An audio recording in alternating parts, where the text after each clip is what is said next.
La deuxième application, c'est une barre de section circulaire qui doit être légère et résistante. Donc, dans ce cas, si on dit une barre, c'est-à-dire elle est sollicitée en traction, caractérisée par une longueur bien déterminée et un rayon. Alors, la fonction d'une barre, c'est supporter une charge en traction. Donc, elle est sollicitée en traction. Donc, on va indiquer cette fonction. L'objectif de cette barre, c'est minimiser la masse. C'est indiqué dans l'exemple, dans l'énoncé. Et puis, on a à déterminer les contraintes.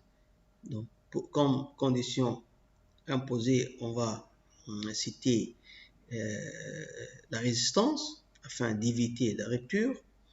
Donc, les paramètres fixés sont la longueur, L, et la charge maximale, F. Et puis, on va prendre comme paramètre ajustable, comme dans le premier exemple, le rayon R.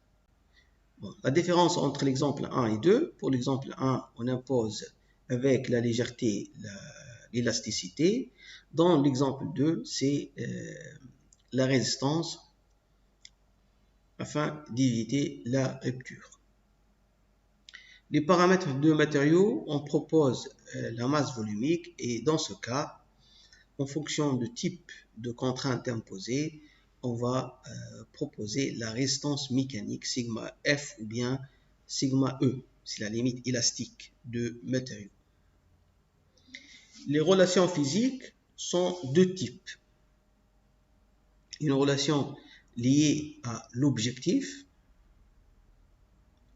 Dans ce cas, c'est la masse. Donc, on va faire la même chose. M est égal à ρ fois V. On va déterminer le volume de la pièce qui est égal à la longueur ou bien la hauteur fois la section. Et la deuxième relation liée aux conditions ou bien aux contraintes imposées par le cahier de charge. Ici, c'est la résistance. Donc, on va utiliser la condition de résistance qui dit que la contrainte imposée de service doit être inférieure à ou égale à la limite sigma E, la résistance élastique de matériaux. Alors, regardons maintenant la contrainte de service qui est égale à la force appliquée sur la section pi r carré. Donc, à partir de ces deux expressions, on va calculer la fonction objective sans le paramètre libre indiqué dans la contrainte. Donc, on a toujours le rayon comme paramètre libre.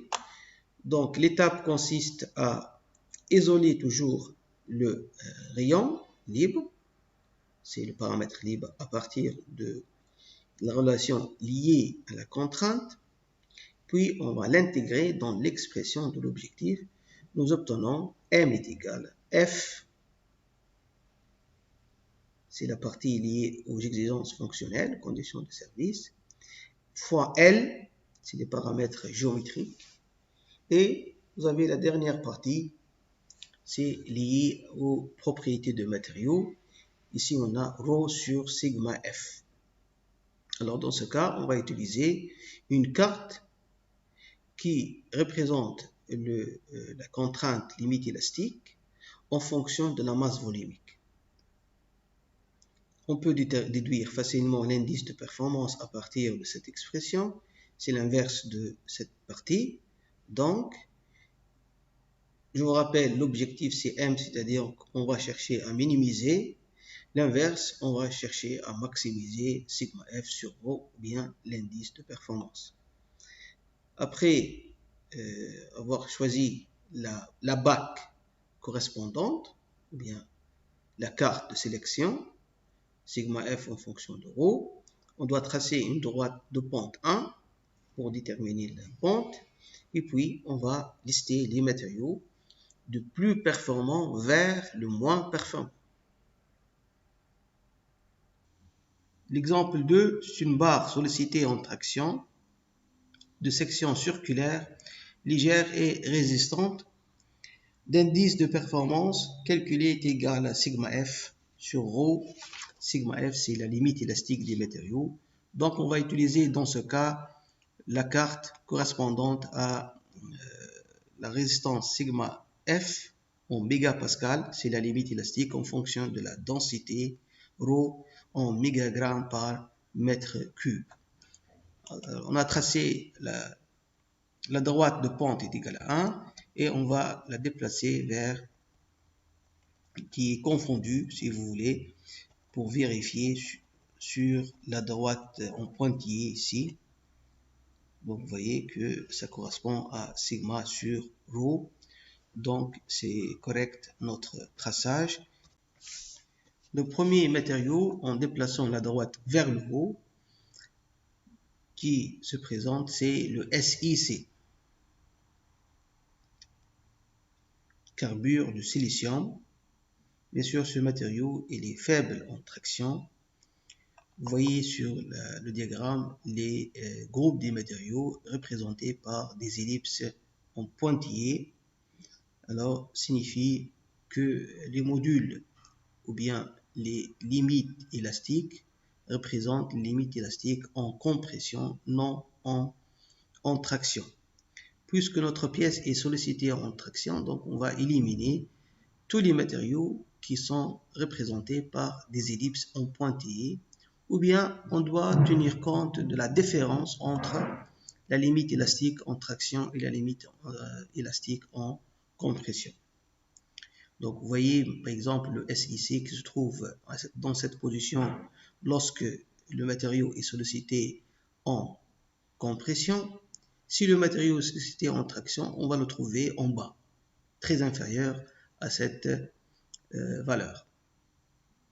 Donc le premier matériau SiC, carbure de silicium, faible en traction, non utilisé. Alors le deuxième matériau, on trouve le bore et le silicium. Ce sont représentés par des ellipses qu'on voyait continues. Donc le module, donc représenté par des ellipses continues. Du coup, la limite élastique en traction est égale à la limite élastique en compression. Donc ici représenté par le module en traction.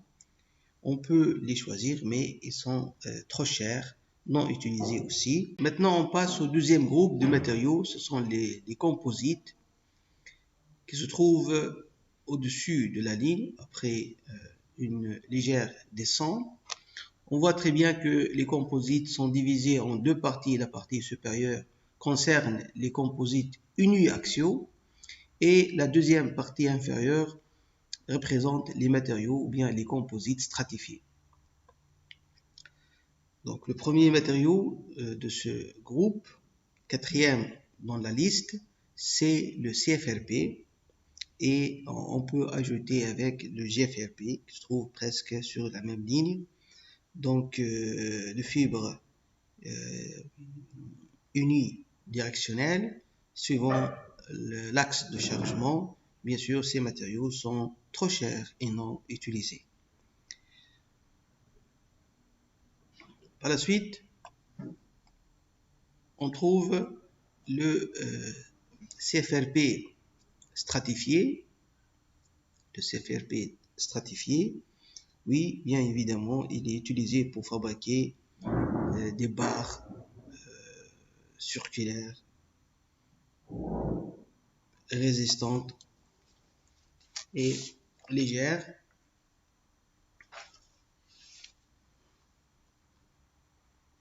Donc ensuite, le GFRP vient après avec les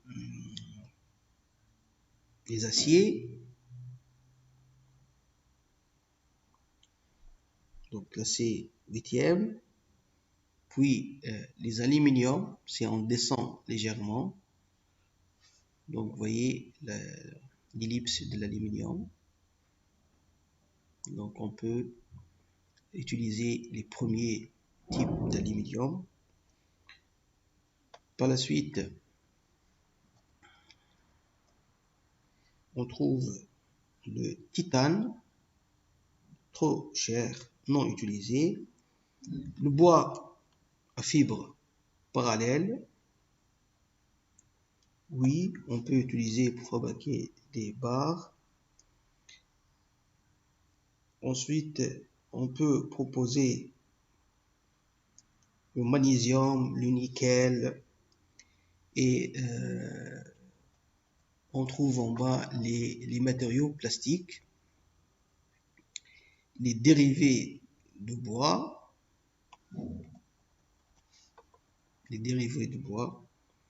et enfin on peut ajouter les fentes.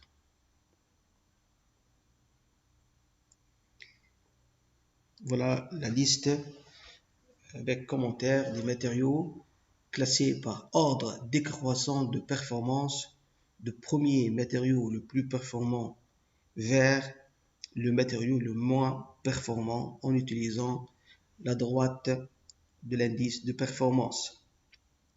Alors, on peut affiner le choix. Donc, en premier lieu, on trouve le CFRP, le deuxième, c'est le GFRP, le troisième, c'est l'acier, le quatrième, c'est l'aluminium, puis le bois, puis quelques matériaux plastiques, les dérivés de bois et les fentes. Alors, je vais terminer pour cet exemple par une remarque concernant les cartes de contrôle qui représentent la résistance sigma F en fonction de la masse volumique concernant les ellipses en pointillés qui représentent les limites élastiques des matériaux en compression, non en traction. C'est-à-dire si vous avez une application sollicitée en traction, donc il ne faut pas choisir parmi ces matériaux. Alors l'exemple 3, c'est choisir le matériau pour une poutre de section carrée rigide et bon marché.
La deuxième application, c'est une barre de section circulaire qui doit être légère et résistante.